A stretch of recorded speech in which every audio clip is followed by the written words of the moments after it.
Bonjour à tous, monsieur le sénateur de la Martinique.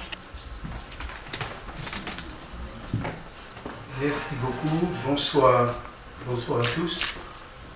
Il me revient une lourde tâche, c'est celle de représenter notre président du groupe d'amitié France-Caraïbes du Sénat. Donc, je suis en effet sénateur de la Martinique, j'ai failli dire d'Haïti, sénateur de la Martinique, et la Martinique n'est pas très loin d'Haïti, et les choses tombent bien parce que c'est avec fierté que je vous fais donc l'accueil que vous méritez ici. Donc il faut savoir que ce groupe d'amitié a aujourd'hui 20 ans, donc il est né en 1996 au Sénat, et en 20 ans, alors que nous pouvons considérer que c'est un jeune anniversaire, mais en 20 ans il s'est passé bien des choses ici avec ce groupe d'amitié. Il faut savoir que le groupe d'amitié a connu 3 présidents. M. Michel Dreyfus-Schmidt, c'était en 1996. Vers 2009, M. Bernard Kiras. Et ensuite, et actuellement depuis 2014, M. Daniel Raoul, qui s'excuse d'ailleurs de n'être pas avec vous ce soir.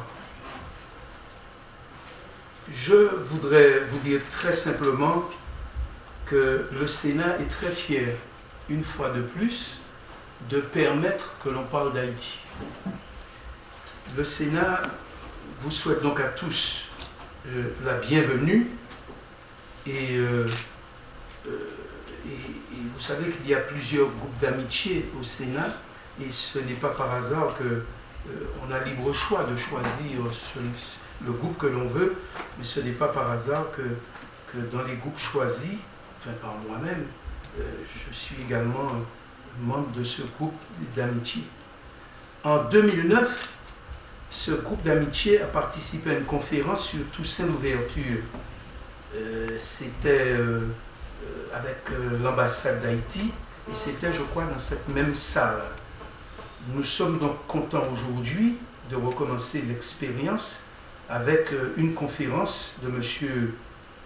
Jean-Pierre Leblemec, que nous accueillons avec un grand bonheur ici, qui devrait pouvoir nous parler de marronnage, résistance et révolution en Haïti, entre 1699 et 1804. Je ne me trompe pas. C'est bien ça. Voilà.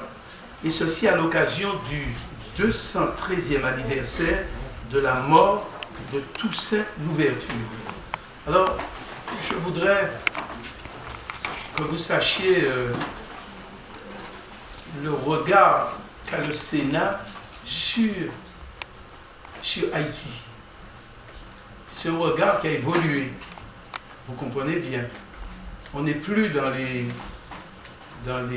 la chaude relation des siècles passés. Et je suis content d'être celui qui vous dit ici que Haïti a toute sa place dans l'histoire. Haïti a toute sa place dans l'histoire de France, mais dans l'histoire du monde également. Et j'aimerais tellement que Haïti puisse parler non pas aux ressortissants haïtiens, vous êtes certainement très nombreux ici à l'être, mais que Haïti puisse s'exprimer face au monde. Parce que Haïti a suffisamment, une histoire suffisamment solide, une peinture exceptionnelle, une littérature hors pair et une musique également très mal connue. Et à ce titre, je voudrais que cessent les complexes, que disparaissent les complexes, parce que je suis celui-là même qui pense, n'étant pas haïtien, qui pense que Haïti a tout à apprendre au monde et que Haïti devrait cesser ces complexes, les complexes que nous comprenons au nom de l'histoire. Je voudrais dire, avant de terminer cet accueil, que je remercie donc le président du Sénat, que je remercie l'ambassade de la République d'Haïti en France, que je remercie également les ministres présents, merci aux ambassadeurs présents, merci aux représentants de l'UNESCO, merci aux associations représentées, merci aux artistes présents, merci aux membres du groupe d'amitié du Sénat, merci aux députés présents, merci aux administrateurs du Sénat, merci aux journalistes présents, merci enfin aux conférenciers. Et que vive donc Haïti, qui devrait être, une fois trouvé sa stabilité politique, l'un des plus grands et riches pays dans cette partie du monde, la Caraïbe, car contrairement à ce que pensent beaucoup, Haïti a beaucoup à nous apprendre, bien plus qu'elle attend de nous. Et je le dis en toute sincérité. Merci.